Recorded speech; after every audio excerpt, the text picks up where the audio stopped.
자, 우리 지난주 두 가지를 크게 생각을 좀 함께 했습니다. 첫째는 하나님께서 우리를 뭐 삼으셨죠? 양자 삼았어요. 양자. 근데 이게 말이 안 되는 게 그 당시 로마 제국하에 양자를 삼는 사회적 통념은 그 기준대로라면 우리는 절대 양자가 될 수가 없어요.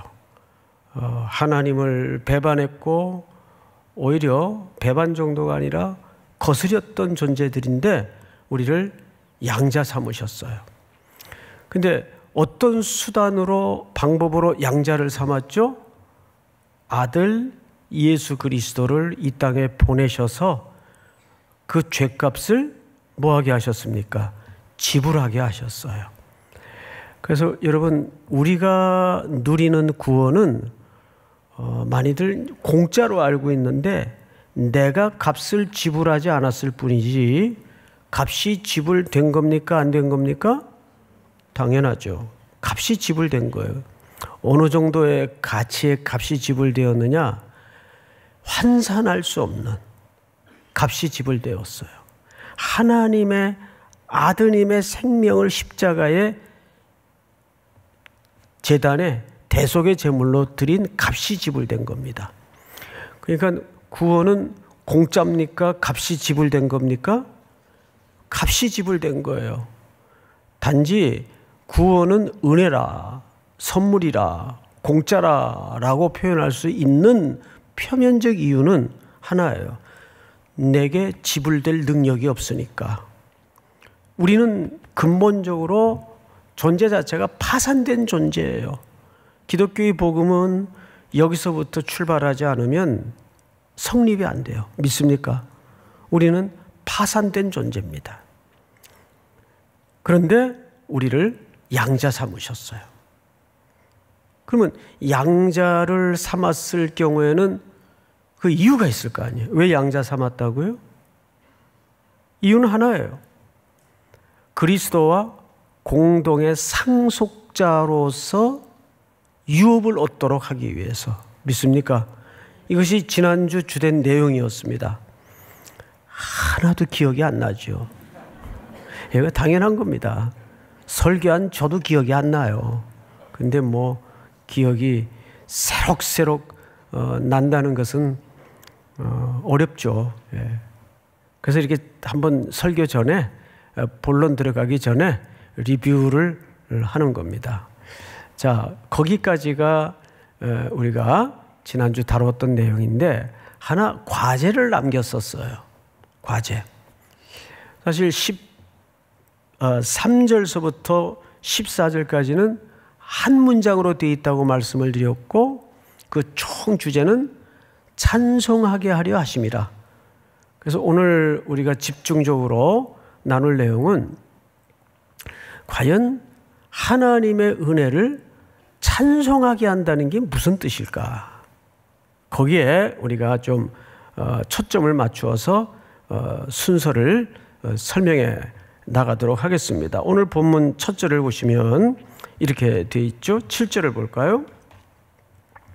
7절. 우리는 그리스도 안에서 그의 은혜의 풍성함을 따라 그의 피로 말미암아 속량.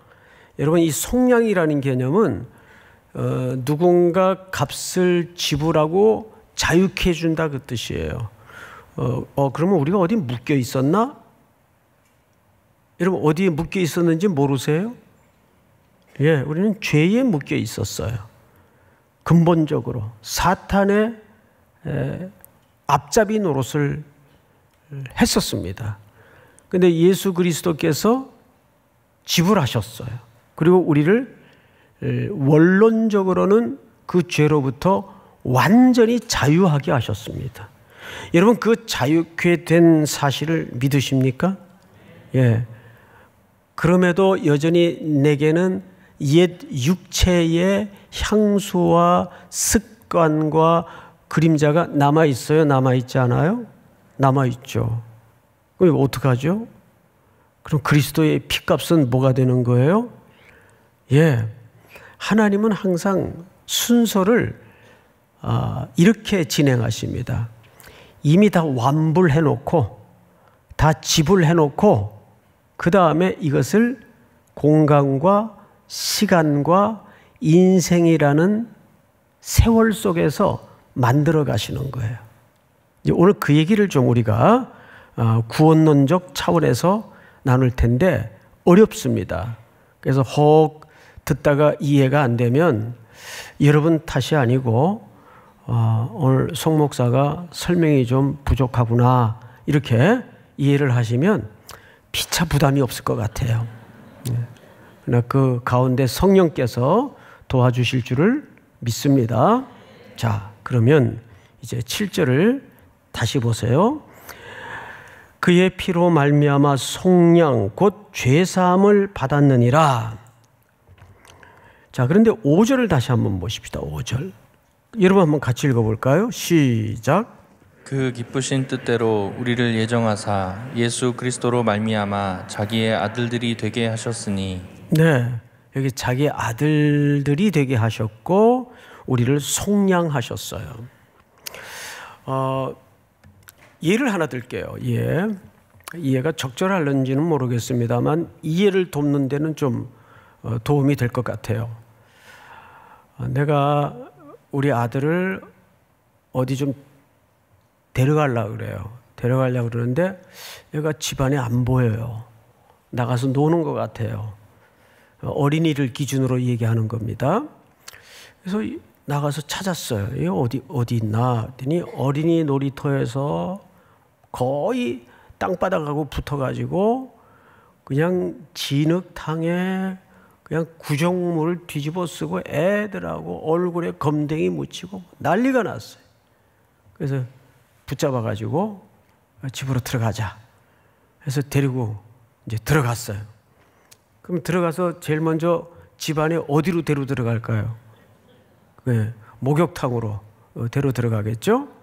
뭐 옛날 같으면 수도가 내지는 펌프가 펌프라는 게 있었어요. 옛날엔 가서 이제 일단 제일 먼저 얘를 깨끗게 하려면 어떻게 해야 될까요?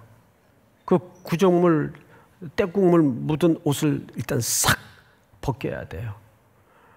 그리고 나서 머리부터 발끝까지 물로 샤워를 시킨 다음에 비누칠 해가지고 뽀득뽀득 밀고 닦아서 그 다음에 수건으로 말려요. 그 다음에 어떻게 해야 될까요? 벌거벗긴 채로 그냥 구경하고 내비둬요? 어떻게 해야 돼요? 이제 새 옷을 입혀야 돼요. 그 목적지, 데리고 갈 목적지에 맞는 새 옷을 입혀요. 그리고 이제 새 옷 입힌 다음에 어떻게 해야 돼요? 어떻게 해야 돼요? 관상해요? 야, 보기 좋다. 그러고 말아요? 이제 그 아이 손을 잡고 목적지까지 가는 겁니다. 그런데 그 어린애를 혼자, 자, 이제 엄마 아빠는 너 다 씻기고 다 임무를 끝냈으니까 한번 가봐라. 그래요? 그럴 수 없죠. 항상 엄마든지 형이든지 아빠든지 가족의 보증이 될 만한 누군가를 동행시켜서 목적지까지 데려가는 거예요. 그러니까 우리 구원의 순서가 굉장히 똑같습니다. 우리를 죄악 가운데 텀벙거리던 존재를 하나님이 건지셔서 그리스도의 보혈로 깨끗이 씻긴 다음에 우리로 하여금 이제 목적지로 데려가셔야 돼요. 그래야 무언가가 완성이 돼요. 그런데 그 목적지까지 가는 데는 많은 불특정한 일들이 도사리고 있어요. 누군가 유괴의 위험도 있고 또 장애물들이 있어서 거기에 걸려 넘어질 수도 있고 자동차가 쉥쉥 다니고 거기다 어떻게 애를 혼자 가라고 합니까? 그래서 누군가 동반시키는 거예요. 성경에서는 그거를 누구라고 얘기하죠? 성령님. 성령님. 그래서 성령님이 오셔서 우리와 영원히 내주하십니다. 그래서 그분은 자, 이 피조 세계에는 세 가지 고난이 있어요. 첫째는 아담의 죄로 이 땅은 다 저주를 받게 돼요. 피조물이 모두 저주를 받아요. 가시덤불을 내고 엉겅퀴를 내고 자연도 탄식을 하게 돼 있어. 생태계 자체가. 이것이 근본적인 원초적 고난이에요. 두 번째 고난은 그 고난의 질서, 고난의 생태계 속에서 하나님의 자녀들이 또 살아요. 그러면 그 고난을 요리조리 피해가고 비껴만 갈까요? 고난을 겪을 수밖에 없을까요? 당연히 겪을 수밖에 없죠. 똑같이 죽음을 맞이하고 질병에 걸리고 카드값 막아야 되고 또 월요일 출근하면 또라이 봐야 되고 직장마다 이런 작은 고난에서부터 큰 고난까지 하나님의 백성들도 똑같이 겪고 살아요. 근데 더 중요한 고난은 마지막 세 번째 고난이에요. 세 번째 고난은 어떤 고난이 있을까요? 로마서 8장에 보면 성령께서 이 피조물의 탄식을 함께 탄식한다고 그랬어요. 하나님의 자녀들의 탄식을 아세요. 그래서 함께 탄식한다고 그랬어요. 그러니까 놀랍게도 깜짝 놀랍게도 하나님도 인간의 고난과 함께 고난을 겪으세요. 누구를 통해서? 삼위 하나님의 한 위를 담당하시는 성령님을 통해서 우리의 연약함을 아세요. 그렇죠? 우리의 연약함을 아셔서 이 하나님의 백성들의 눈물 탄식을 함께 겪으시고 내 안에 내주하셔서 함께 근심하세요. 이렇게 이 세상에는 삼중직 세 개의 고난이 엉켜 돌아가요. 그렇다면 그 고난 속에 결국 누가 동행하신다는 얘기일까요? 예, 하나님이 여전히 그 고난 속에 함께 아파하시고 동행하신다는 얘기예요. 함께 아파하신다는 가장 큰 실체가 뭐냐 하면 하나님이 아드님을 육신을 입히우셔서 이 땅에 제한된 육체로 보내시어 우리가 겪는 모든 것들을 몸소 겪도록 만드신 거예요.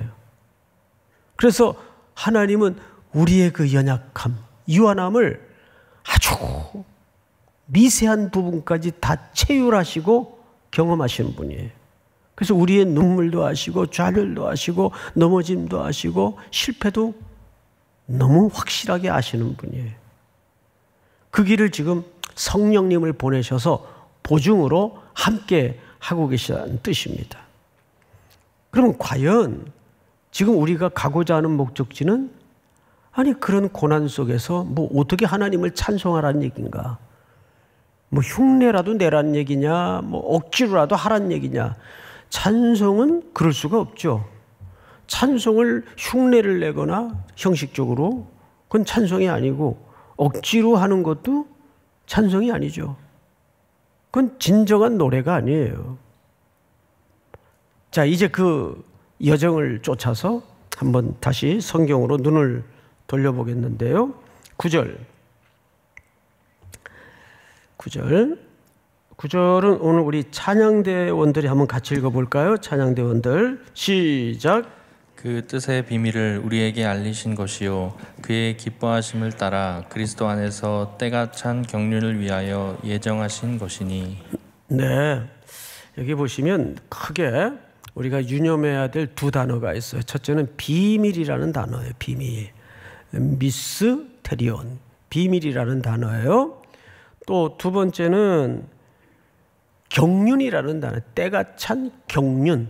이 단어를 좀 정확한 개념을 머릿속에 새롭게 집어넣어야 우리 인생에 대한 새로운 해석과 눈이 열리는 은혜를 누릴 수 있어요. 자, 우선 비밀이라는 건 뭐냐 하면 미스테리온이라는 말인데 우리 골로새서 1장을 한번 좀 띄워주실까요? 골로새서 1장. 제가 좀 읽겠습니다. 이 비밀은 여기서 비밀이 나오죠? 이 비밀은 만대로부터 어떻게 되었던 것이에요? 예, 감추어졌던 것이에요. 만세와 만대로부터 감추어져 있었어요. 그러니까 실질적으로 구약 성도들에게는 이 비밀이 열려지질 않았어요. 그냥 희미하게 암시만 되었을 뿐이지 그 실체에 대해서 정확히 몰라요. 그러니까 바울도 한때는 그리스도에 대해서 오해를 했고 이스라엘 백성들도 그리스도에 대해서 잘못된 기대, 잘못된 이해를 가질 수밖에 없어요. 왜?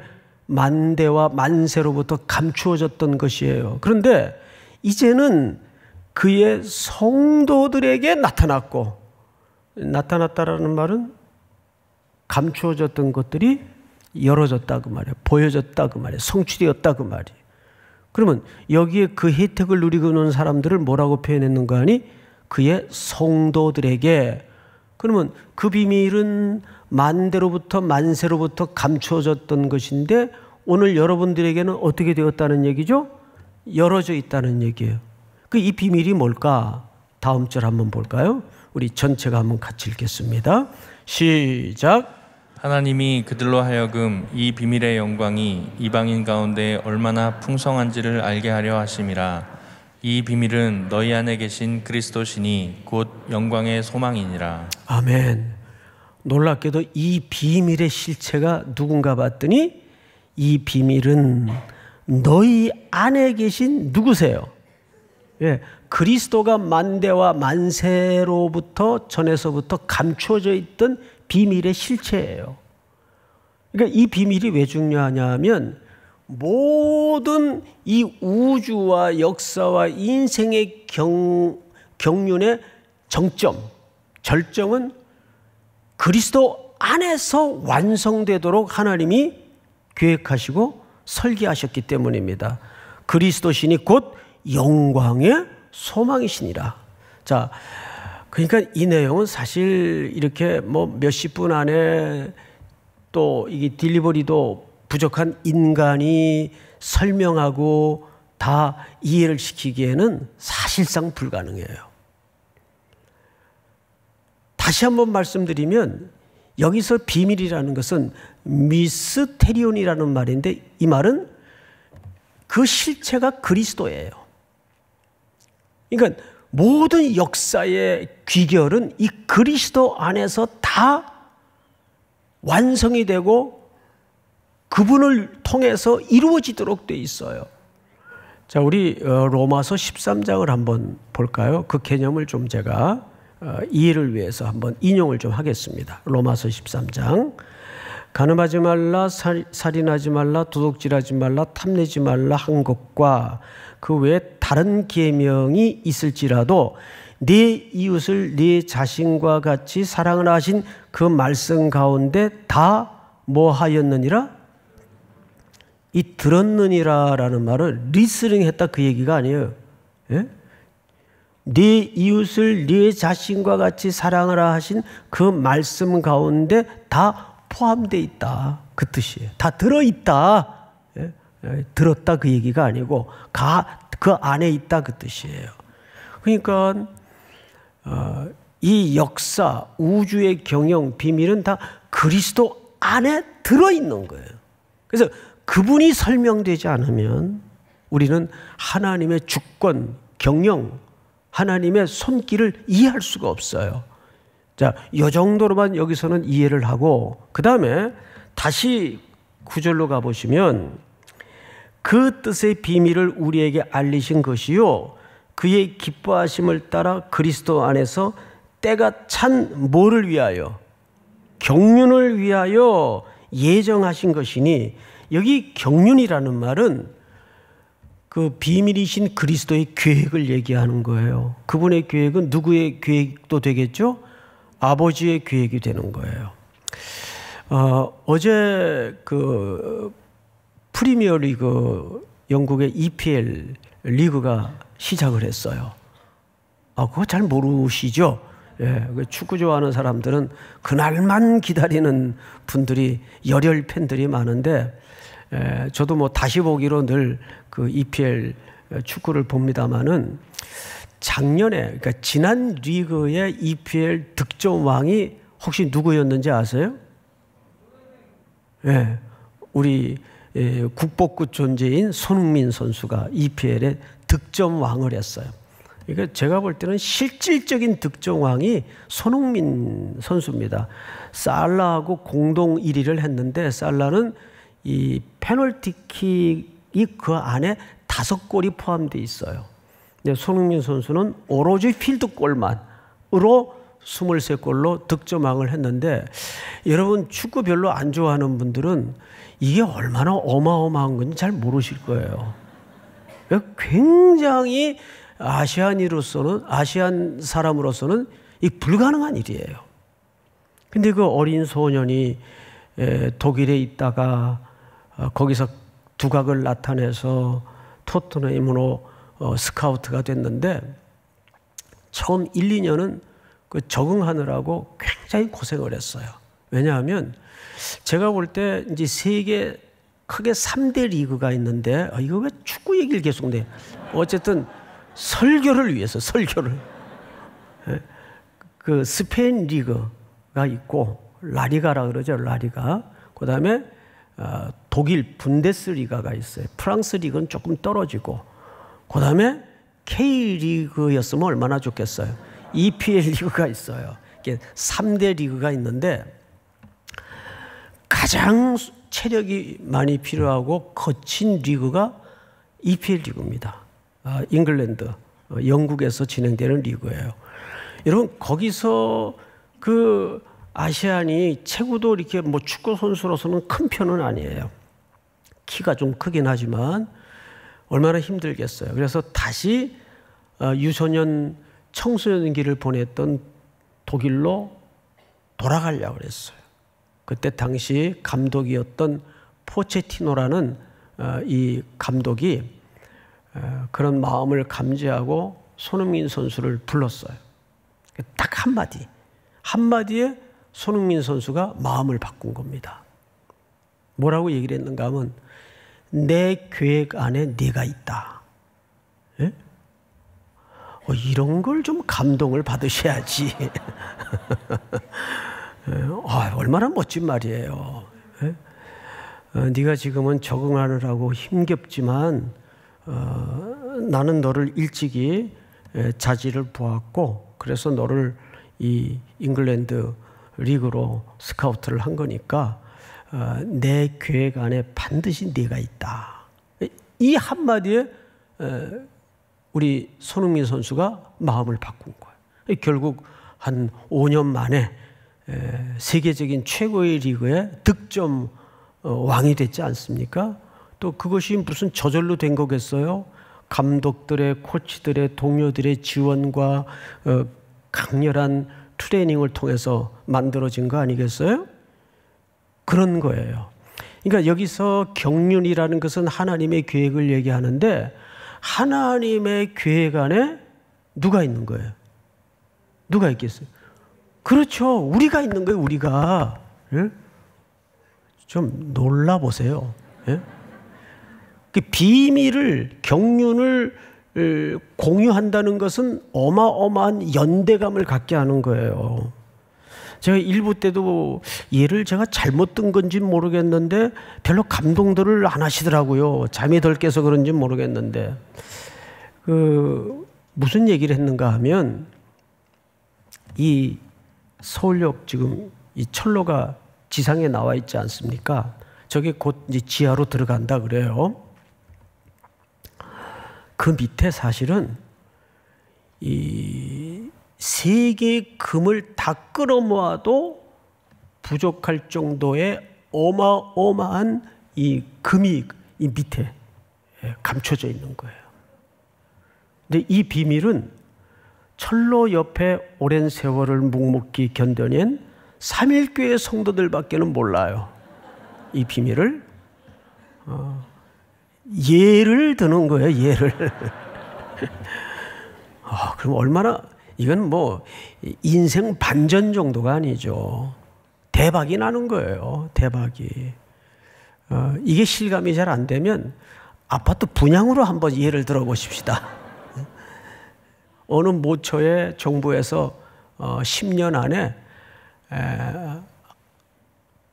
초고층 빌딩을 지어서 아주 최고의 럭셔리한 아파트를 만들어 가지고 분양할 계획이 있다, 요지에.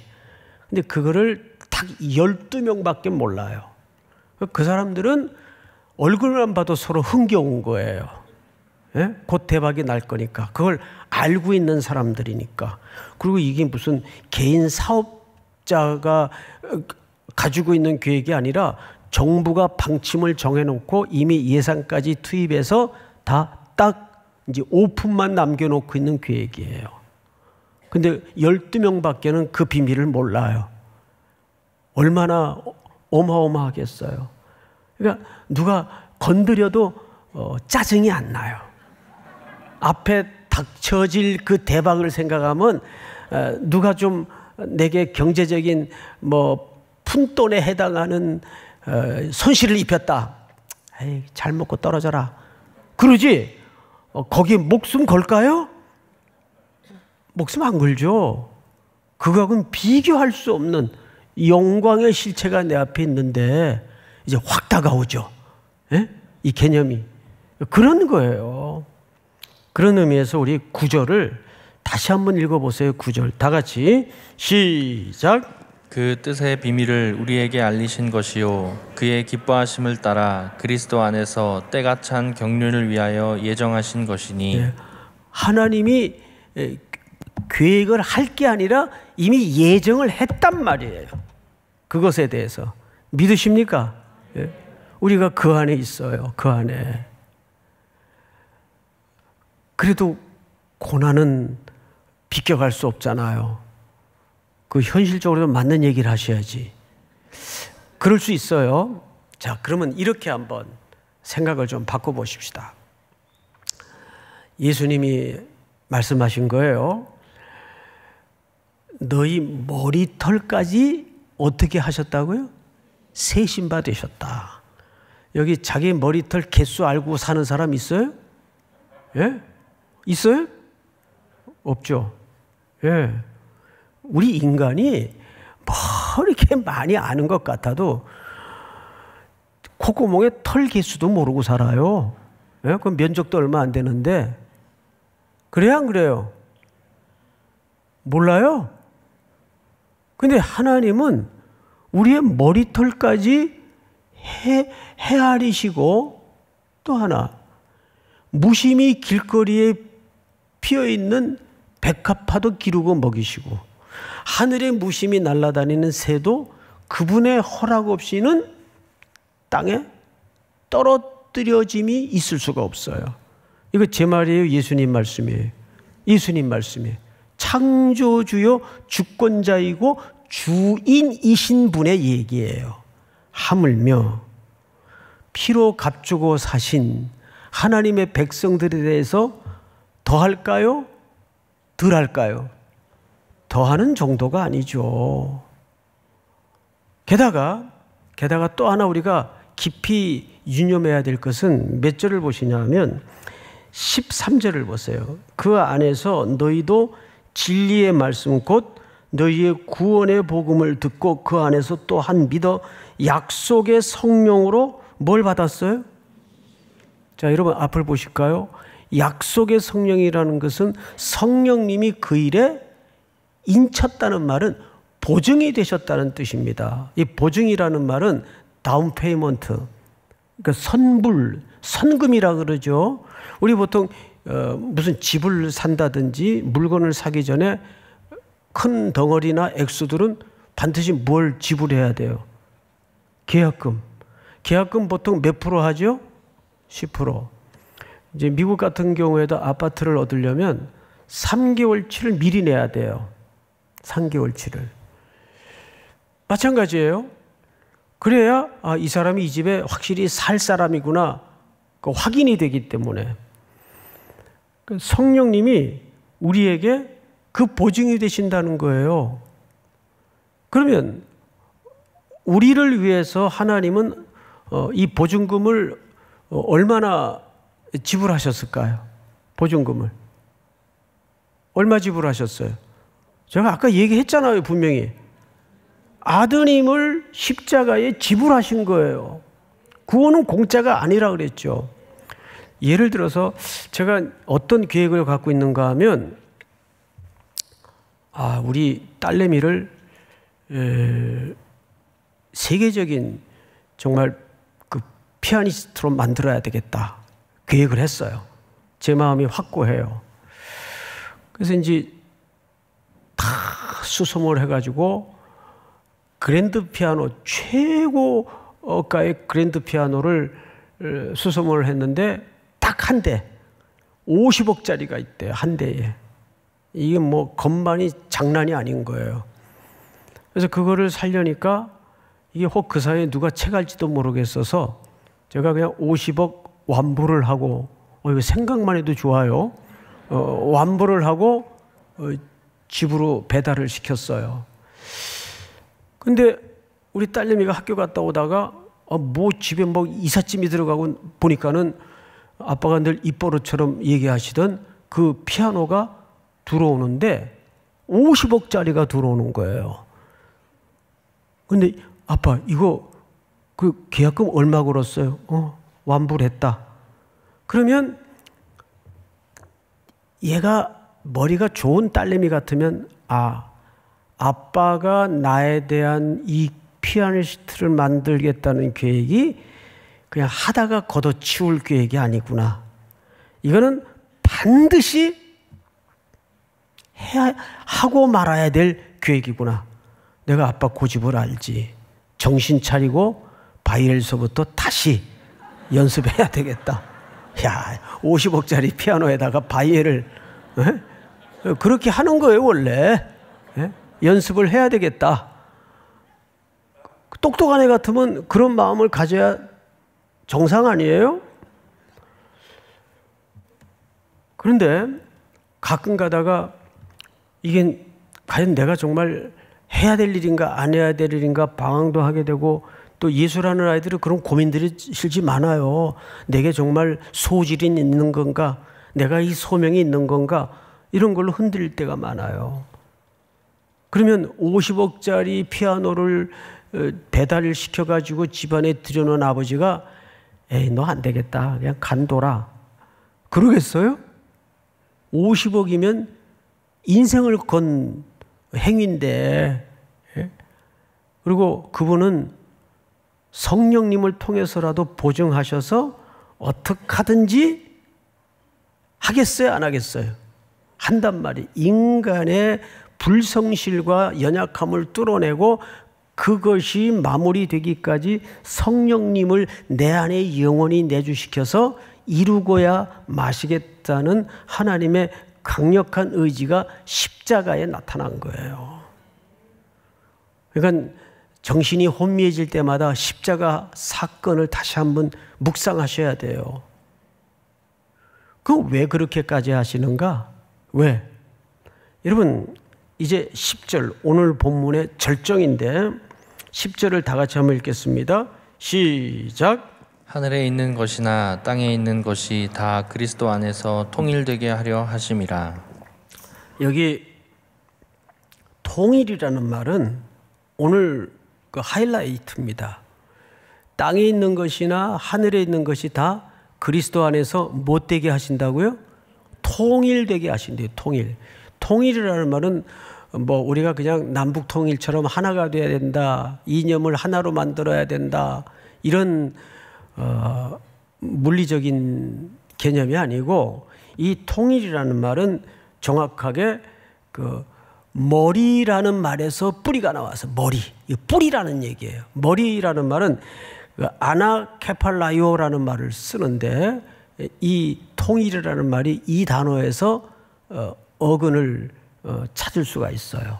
그러면 결국 무슨 뜻이냐 하면, 그리스도 안에서 통일되게 하려 하신다는 말은 모든 이 땅의 역사의 우주의 비밀과 경영이 그리스도를 머리로 귀결된다는 얘기예요. 그러면 나머지는 전부 머리이신 그리스도에게 연결되어서 뭘로 만나는 거죠? 지체로 만나는 거예요. 이것이 하나님의 놀라운 계획이에요. 그러니까 선교도 그런 관점에서 우리가 이해를 가져야 됩니다. 그러니까 하나님의 이 선교의 방식은 참 역설이 많아요. 어떤 역설을 갖고 있는가 하면, 자, 가나안 땅에 아브라함이 들어갔어요. 하나님의 이끌림을 따라서 마침내 들어갔어요. 그 마침내라는 표현이 거기에 담아져 있는 것은 그 주도권이 아브라함에게 있지 않았다는 뜻이죠. 하나님이 설득하고 기다려서 결국은 가나안 땅으로 마침내 하나님께 연결된 단어예요. 들여보냈어요. 근데 들여보내자마자 바로 뭐가 옵니까? 예? 뭐가 와요? 무서운 기근이 와요. 그러니까 아브라함이 가족들과 함께 아무 갈등 없이 어디로 내려가냐 하면 당시 초강대국인 애굽 제국으로 내려갑니다. 거기에서 아주 이상한 짓을 해요. 자기 와이프를 누이 동생이라고 속여가지고 하못하면 바로의 와이프가 될 뻔해요. 또 본인은 그 대가로 엄청난 재물을 받죠. 남자가 그런 찌질한 남자가 어디 있어요? 그런데 하나님이 그걸 막아요. 바로를 혼을 냅니다. 바로의 집안의 모든 태를 닫아버려요. 그러니까 바로가 정신 차리고 나중에야 이게 누이 동생이 아니고 아브라함의 와이프라는 걸 알고 아브라함을 야단치죠. 네가 왜 이렇게 했느냐? 근데 사실 따지고 보면 야단 맞을 사람이, 징벌을 받을 사람이 아브라함이죠. 바로가 아니에요. 그런데 누가 혼이 났냐면 바로가 혼이 나요. 바로는 그 당시 제국의 왕을 넘어서 신이죠. 그 과정을 옆에서 지켜본 아브라함이 더 놀랬죠. 야, 어쨌든 그 하나님이라는 분이 누구보다 세다. 바로보다 센 분이구나. 신앙에 굵은 눈금이 하나 생긴 거예요. 그러면서 하나님의 그 존엄하심과 영광이 이방 땅에 선포가 됩니다. 하나님의 위대하심, 그 하나님의 영광이 이방 땅에 선포가 돼요. 그 무엇이 결국 이 결과를 빚어냈죠? 기근과 결핍이. 이게 하나님의 선교를 향한 역설이에요. 사도행전에도 보면 큰 핍박이 일어나요. 스데반의 일로. 그래서 그 성 안에 큰 울음이 일어나죠. 큰 환난 때문에. 이게 큰 세 번 등장을 합니다. 큰 핍박, 큰 울음, 큰 환난. 그래서 그들이 이방 땅으로 전부 나그네가 되고 뿔뿔이 흩어질 수밖에 없어요. 그 흩어진 무리들이 두루다니며 복음의 말씀을 전할세 그 땅에 하나님의 영광과 그리스도의 주되심이 자연스럽게 확대가 되고 영광이 선포돼요. 이게 이상하게 하나님의 경영을 진행하시는 손길이고 역설입니다. 그런데 여기 놀라운 것은 뭐냐면 그 과정 속에서 인간은 끊임없이 하나님을 향하여 불성실하세요. 불성실해요. 그런데 하나님은 그런 불성실한 인간을 마주하고 항상 성실하심을 놓지 않아요. 언제나 성실하셨어요. 요즘 제가 자주 표현하는 표현 중에 하나지만 하나님이 왜 그렇게 우리에게 성실하셨을까요? 여호와의 자비와 긍휼이 무궁하심으로 우리가 진멸되지 아니함이니이다. 이것이 아침마다 새로우니 주의 성실이 크도소이다. 그러니까 그 성실의 뿌리는, 불성실한 인간을 향한 성실의 뿌리는 자비와 긍휼이에요. 사랑하심이에요. 믿습니까? 그러니까 이 크리스찬들의 삶의 불변한 캐릭터는 뭐냐 하면 뭐가 돼야 되냐 하면 성실해야 돼요. 왜? 그리스도께서, 하나님께서 내게 여전히 성실하시기 때문에. 믿으십니까? 왜 그렇게까지 하실까? 여러분, 오늘 본문 뭘로 끝나는가 잘 보실까요? 먼저 우리 6절 읽어볼까요? 6절. 이는 그가 사랑하시는 자 안에서 우리에게 거저 주시는 바 그의 은혜의 영광을 뭐하게 하려는 것이라? 찬송하게 하려는 것이라. 12절 우리 다 같이 한번 시작. 이는 우리가 그리스도 안에서 전부터 바라던 그의 영광의 찬송이 되게 하려 하심이라. 14절 다 같이 시작. 이는 우리 기업의 보증이 되사 그 얻으신 것을 속량하시고 그의 영광을 찬송하게 하려 하심이라. 할렐루야. 이제 이번 주부터 알라딘의 또 인터넷에 이 책이 소개될 텐데, 우리 미셔널 신학 그 연구소에서 처음으로 최초의 책이 하나 출간이 됐는데, 뭐 아시겠지만 저는 제 개인적인 저서도 이렇게 소개한 적이 없어요. 그렇죠? 기억이 있어요? 근데 이 책을 제가 굳이 소개하는 이유는 제목이 고난과 하나님의 선교예요. 이건 우리 삼일교회 성도들뿐만 아니라 모든 성도들이면 꼭 한번 읽어봐야 될 아주 중요한, 고난이 왜 하나님의 선교와 맞닿을 수밖에 없는가에 대한 아주 중요한 이야기를 이 속에서 4명의 저자가 하고 있는데, 그 중에 제가 한 부분을 좀 읽어드릴 테니까 자막을 좀 띄워주실까요? 이 책의 33페이지에 보시면 자막을 제가 보고 읽겠습니다. 하나님의 선교가 가진 사랑이라는 본질은, 그 하나님의 선교는 그 본질이 사랑이에요. 본질은 하나님이 인간들의 자유로운 참여와 선택을 허용하시는 일을 요구한다. 이 무슨 얘기냐면 그걸 억지로 시킨다가 아니에요. 우리 선교 가는 거 자비량으로 가지 전부 뭐 억지로 갑니까? 억지로 가는 사람은 없어요.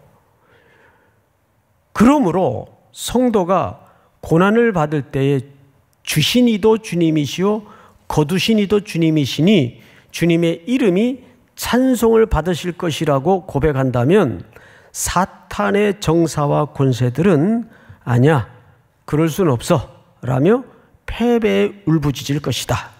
그리고 하나님의 선교가 옳았다는 사실이 계속하여 입증될 것이다. 우리 다음 문장을 좀 볼까요? 그리스도를 믿음으로써, 여기서부터 잘 들어보세요, 박해받는 사람들뿐만 아니라 암으로 쇠약해져가는 그리스도인, 비극적 사고로 자녀를 잃은 성도들에게도 이것은 사실이다. 평범한 그리스도인이 이 땅에서 경험하는 어떠한 고난 가운데서도 삼위 하나님을 향한 사랑으로 반응한다면 그 자체로 하나님의 선교는 뭐하고 있는 것이다? 승리하고 있는 것이다. 앞서 고난에는 삼중적 고난이 있다고 그랬어요.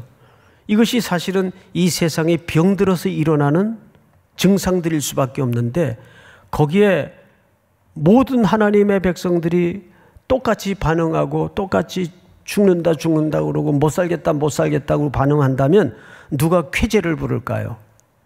사탄의 권세가 됐다, 쾌재를 불러요. 그러나 그 속에서도 우리가 조금 전 말씀드린 것처럼 우리의 머리털까지 세신바 되시고 공중의 새도 그분의 주권 없이는 땅에 떨구짐이 없는 그분의 주권과 그분의 궁극적인 선하심, 성령까지 우리를 보증하셔서 우리를 흠없고 거룩한 자리에로 공동의 상속자로 만들어지기까지 우리를 이끄시는 그분이심을 믿는다면 우리는 어떻게 해야 될까요? 여러분, 결론 3가지입니다. 첫째, 즐거울 때뿐만 아니라 고난 가운데도 하나님은 뭐 받으시기를 원하신다? 이게 진짜 승리예요. 믿습니까? 어려운 일이 부닥치고 고난이 덤벼들면 오히려 하나님이 주권과 그분의 신실하심과 그분의 선하심을 믿고 찬송으로 물리치는 거예요. 찬송으로 이겨내는 거예요. 즐거울 때 다 노래할 수 있죠. 룰루랄라. 두 번째, 영원전부터 계획하신 하나님의 경륜을 인정하고 의지하기 때문에 가능한 일이에요. 믿습니까? 마지막 세 번째로 시작. 찬양이란 하나님에 대한 사랑에서만 나올 수 있는 신뢰의 표현이다. 아멘. 우리 다 일어나십시다. 오직 예수뿐이네.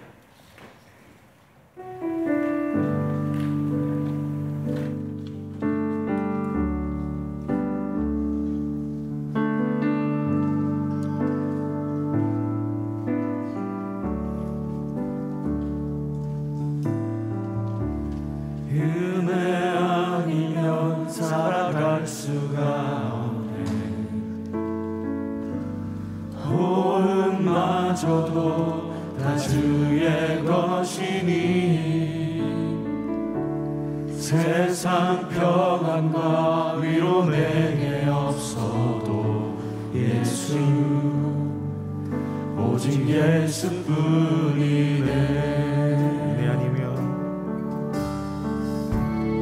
은혜 아니면 살아갈 수가 없네. 고음마저도 다 주의 것이니 세상 평안과 위로 내게 없어도 예수 오직 예수뿐이네. 그 징계에 다 볼 수도 없고 작은 고난에 지쳐도 주께 묶인 나의 모든 삶 버티고 견디게 하시네. 은혜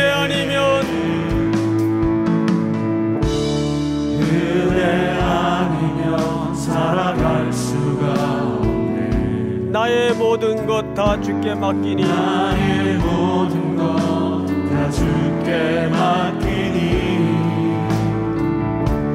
참된 평안과 위로 내게 주신 주 예수